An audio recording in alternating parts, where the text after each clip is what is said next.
Hi everybody, this is Judy at Judy in the Kitchen. Today I'm going to show you how to sprout some buckwheat groats.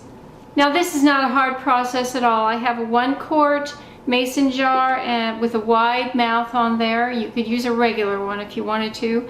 And then I have a sprouting lid here as well.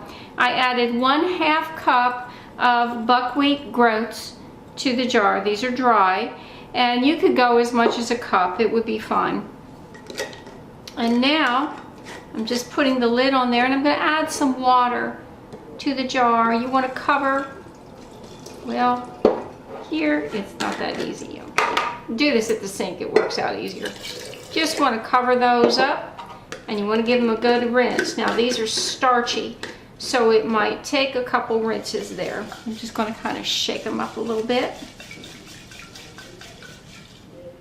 and allow them to drain. And I'm going to do it a second time, and you shouldn't have to take the lid off.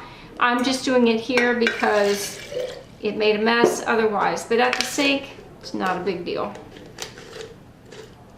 Now I'm going to shake it again, and then we're going to let this water drain.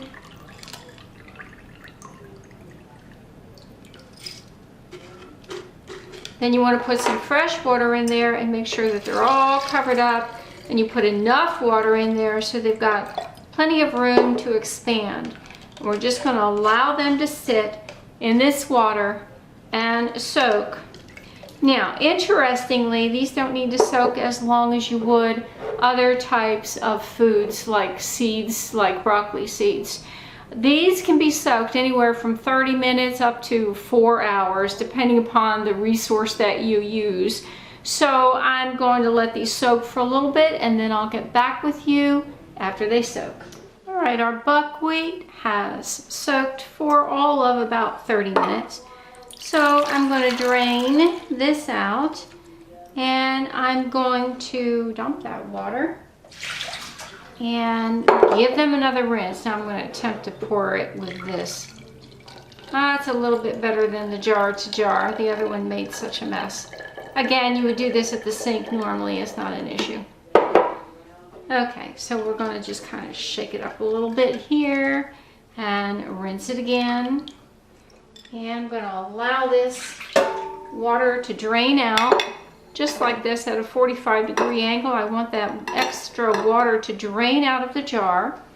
And then I'm going to just kind of disperse these things around the jar like this and lay it on its side after it's well drained. We're going to rinse it and drain it every 12 hours or so. You don't have to set your clock timer to do that, but just roughly every 12 hours you want to rinse them one time, drain them really well, lay it back on its side for roughly 2 days. What you're looking for is for the kernels to sprout little tails. And when they sprout little tails, then they are ready to be used. If you allow them to go too long, they might get on the bitter side, and so you don't want to do that. All right, it is still day 1, and it's the evening time, and so I'm ready to rinse our buckwheat. And so all we have to do is just run some water. I told you this was a lot easier at the sink. And just want to make sure that they all are wet. And we're going to drain them.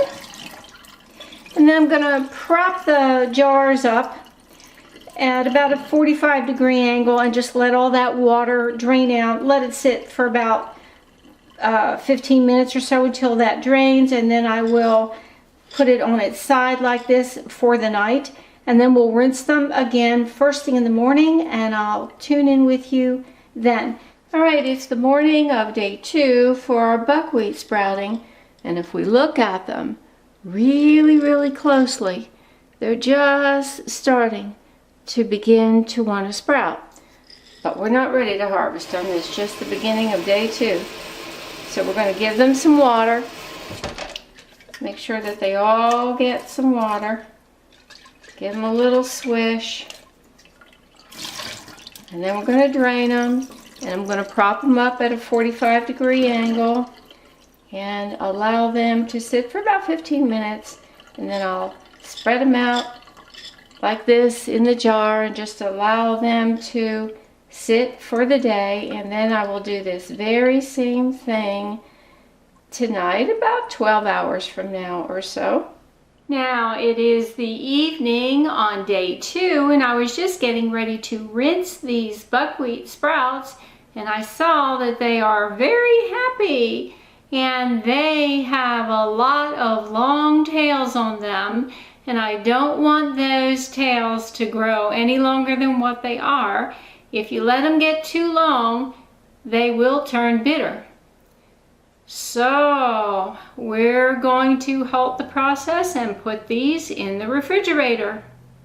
So now the question remains, what do we do with our sprouted buckwheat groats? Well, there are a lot of things that you can do with them, and a lot of people enjoy them raw. Yes, you can eat them raw. You can use them as a foundation for crackers and pizza dough and all sorts of things. So there's a lot of recipes online on what you can do with raw buckwheat groats that have been sprouted. And you can also cook them, you can boil them, steam them, you can toast them, you can do pretty much whatever you want to do with them. So you can eat them cooked or you can eat them raw. But I'm going to transfer these into another container. Actually, I think what I'll just do is change the lid on the jar and have a sealed lid on this, put it in the refrigerator, and then tomorrow I'm going to do something with these.